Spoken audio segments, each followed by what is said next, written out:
Hey everyone, welcome back to Glass Seats. This is Viddy. My name is Mrinal, and in this episode, we've got more Leafs talk for you. Let's do it. They somehow cannot put this story to bed. No. It just keeps going on and on and on. I'm a huge fan of Matthews, so I'm enjoying the story quite a lot. Yeah, we're getting back to Austin Matthews and Morgan Rielly, who we talked about last week, getting suspended for a cross-check to the head of Ridley Craig. Yeah. They ended up appealing that suspension. Went to Gary Bettman. Gary Bettman said, nope, 5 games. Mm-hmm. So that's that. But in those 5 games, the Maple Leafs have gone 5-0-0, no losses. And Austin Matthews has scored 9 goals in 5 games on his way to 50 goals on the season. Yeah. Remember when we said last week they're really going to be tested, at least defensively? Mm-hmm. Yeah, so much for that. Austin Matthews said, yeah, about that. So all we needed for the Maple Leafs to realize their potential was to suspend their best defenseman. Yeah. Maybe they perform really well as underdogs when there's less pressure on. Honestly, is it pressure at this point? I don't even know if it's pressure or it's like you finally woke up some sort of passion in this team. Oh, okay. You know, like if you've watched Leafs games the past X years since Austin Matthews has joined that team, outside of that first season where they made it to the playoffs when they really shouldn't have, I don't know if I would describe them as passionate. Yeah, I agree. Highly skilled. Complacent. Yeah. You know, and is this finally the adversary that wakes up the Maple Leafs? Yeah. What do you think? I think it can be. I don't know if Morgan Rielly kind of being gone really speaks volumes to that, because we've seen players in the past, players of high caliber depart in the past. You know, Frederik Andersen, that I would argue is a big departure. I think, what was his name? Tyson Barrie. He was a good, pretty decent defenseman for them. I think he was controversial. He was pretty good on the offense, pretty bad on the defense. Yeah. Either way, he was a notable caliber player. Departed. Patrick Marleau. Joe Thornton. Oh yeah, I forgot Thornton played there. Thornton played there, during the COVID season. Yeah. They've had players of pretty high caliber that have departed, and it doesn't feel like we've seen the passion that we're seeing right now. You know, drop this current, whatever you want to call it, this current Leafs team, whatever hot streak they're on right now, you drop them in the playoffs. This is like the 22 Colorado Avalanche. Just unstoppable. What are you going to do about this? I am going to tell you exactly what I'm going to do, because I'm pouring cold water over all of this and all of you Leaf fans. Oh boy. I don't believe in this team. Wow. So first off, 5 games, sure. Their best win streak of the season, sure. But here are the opponents they played. St. Louis, Philadelphia, Anaheim, St. Louis again, Arizona. Out of those... And Arizona's on a 10-game losing streak, I think. Out of those, only Philadelphia is maybe a playoff team. Yeah. St. Louis is borderline. They are in a playoff spot, I think, right now. But they fall in and out, and they're in a pretty tight race. Yeah. And let's be real, the West is weak this year. Yeah, Anaheim is a full-on lottery team this year, yeah. Yeah, and Arizona is, like you said, pretty bad losing streak right now. Yeah. So only Philadelphia could be considered playoff caliber, I would say. And all of them, out of all of them, none of them are real cup contenders, right? Yeah. Which is what the measuring stick for the Toronto Maple Leafs should be. I see. Furthermore, going into some of their fancy stats, they're at a .49 expected goals for percentage. So what that means, if you guys aren't familiar with this stat, is of all expected goals on the ice, and expected goals are calculated using mathematical models based on shot position, defense position, all that kind of stuff. If it's supposed to be a goal, if you count all of those on the ice, the Maple Leafs only own 0.49% of them. So if you round up to half, right? So that means they're not significantly out-chancing opponents. It's about even. Okay. Plus, their power play over these past 5 games has a percentage of 40.6, which is massive. Yeah. Their season average for the power play is 28.7%. So they are massively outperforming in this stretch of what their power play could be. And a lot of it has to do with Mr. Austin Matthews, who has 9 goals in 5 games. Yeah. So I think the reality of this is the Leafs had a somewhat easy schedule in these 5 games. Yeah. And they're being propelled by the monster that is Austin Matthews. Yeah. So I hate saying it, but would you say this was a convenient 5-game suspension? Yes. Or at least timing wise. Yeah. Yeah. Yeah. One, it was convenient. Two, I think they would have won these games even if Morgan Rielly was in the lineup. So I don't see anything in the numbers that tell me this is some significant mentality thing. Got it. Other than what the players have been saying and, being like, yeah, we can win these games. But I'd argue, yeah, you should win these games. You're the Toronto Maple Leafs with 4 of the most expensive forwards in the league. Yeah.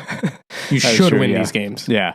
I saw something earlier this season about, I think it was an interview with Quinn Hughes. I could be wrong about this, but it was Quinn Hughes was involved, of the Vancouver Canucks captain.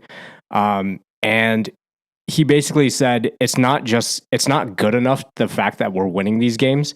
They want to dominate and destroy. And it feels like part of the reason Vancouver is first in the league right now is they're just so sick and tired of being terrible for so many years in a row that they finally have taken it personal. And there's like a sort of vengeance burning underneath them to erase the legacy of the Vancouver Canucks, I guess you could say. I mean, post Sedin's, the legacy of the Vancouver Canucks has not been good. It's been terrible. They had one good year, I think, in COVID, right, where they made the conference final. But who remembers it? I can't even remember it right now. Yeah, it's not. They didn't go far enough to make any serious waves with it, But that was a whole thing of Canucks management saying, "Oh, we're good now because they made that one conference final," and we kept not believing them until this year, where they finally seemed to actually be good. Yeah, and you know what? I can tell you right now, what the difference you're seeing between the Canucks and the Maple Leafs is a well-coached team and a poorly coached team. So it's not. You don't think it has anything to do with passion, or just like that vengeance? Where does passion come from? Good coaching. That's true. It is instilled by the coach. Yeah. What are the best coaches good at? Getting your team motivated, getting your team fired up. So would you say Keefe is donezo after this year? I think it depends on how it goes in the playoffs. Okay. But Keefe has, come up from the system. He coached Toronto's AHL team. It'll depend. Because, if they make it to the conference final, are you really going to fire Keefe after that?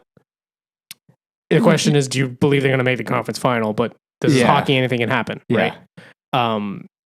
So I think his job will depend on how the playoffs go. Plus, we've seen from what went down in the offseason with Kyle Dubas and Brendan Shanahan, there is a bit of politics at play there. And so far, I think Keefe has been good at playing the politics. Okay. But is it to the detriment of this team? Is he the right coach? Would a different voice help them? These are, I think, legitimate questions. Yeah, okay. And we've seen what Rick Tocchet has done in Vancouver. Of course, yeah. He's turned the whole thing around. Yeah. Yeah, and we are seeing what John Tortorella is doing in Philadelphia. Yeah. Like, good coaches can get you where you want to go. And a lot of coaches have a shelf life where their message gets stale or you need a different voice or some complacency sets in. And the only thing you can really do is change coaches. Okay, here's a theoretical. Obviously, it's not going to happen for reasons we don't need to speak on. But say you had a coach like Joel Quenneville coaching this current Leafs roster. Where do you see that in terms of how much damage do you see that team doing in the playoffs or not doing in the playoffs? I think they do significantly more. Okay. Because the question on the Leafs has never been talent. Right. Okay. Like, if you just you pull up their roster, you cannot question the talent. Stacked, yes. Right?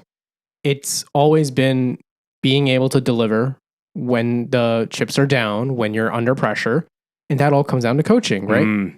Okay. Like, so we talked a little bit earlier about complacency. Do you think that there's a little bit? Do you think it's ego, that sense of pride that's kind of like holding them back? Their own sense of pride? I don't know if it's a sense of pride, or are you just happy with where you are? You make a lot of money. You play in Toronto, the biggest hockey city in the world. Yeah. Is that enough for you? Got it. Okay. And there's also only so much one individual can do, right? Like, I should say, I'm not faulting Austin Matthews for being complacent here. Yeah.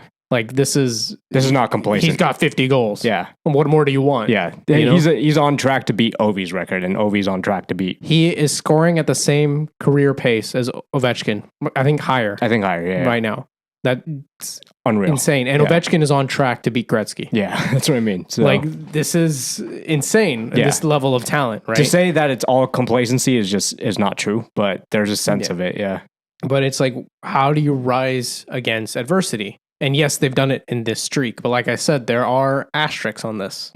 You're getting it done on the power play and all those things. And as we know in the playoffs, power plays dry up. Yeah. Whistles go away, power plays dry up. So if you're relying on that, you might not be setting yourself up for playoff success. Like, yes, they won these 5 games. They should have. And it would be a bigger story than it is right now if they hadn't.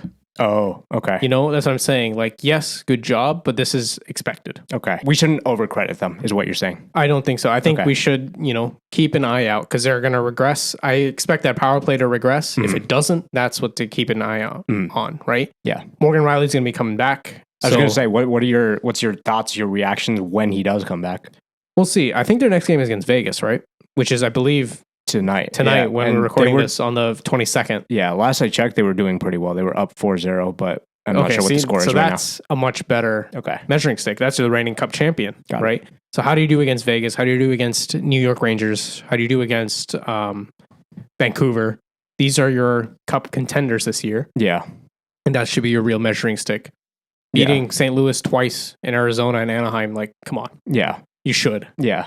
I just pulled up the Vegas score. It's now 7-3 Toronto in Vegas, by the way. So okay, yeah. See, that's a lot more promising. Okay, how many of those 7 are power play goals? I don't want to check. Yeah, so that would be my next question, and maybe we'll bring this back when we keep following Toronto as we build toward the playoffs. I think Toronto will definitely make the playoffs now after the stretch. It looks like they're solidifying their spot. Yeah. I know we talked last week that they could fall out without Morgan Rielly, but they seem to have weathered that storm at least.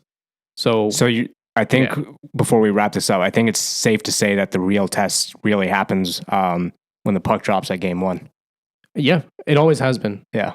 Game 1 to 82 of the regular season for this year never mattered for Toronto. Let's be real. They were going to make it. Yeah. They got their first series win in years last year. Yes. So anything short of 2 series wins now is nothing. Yeah. Right? Like I said, the measuring stick is Cup contenders and the goal is the Cup. Yeah.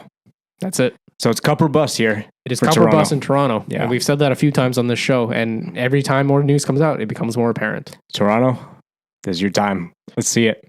Yeah, and you guys can follow along on all the teams' journeys to the playoffs and all above as we continue on the show. We bring you more hockey news.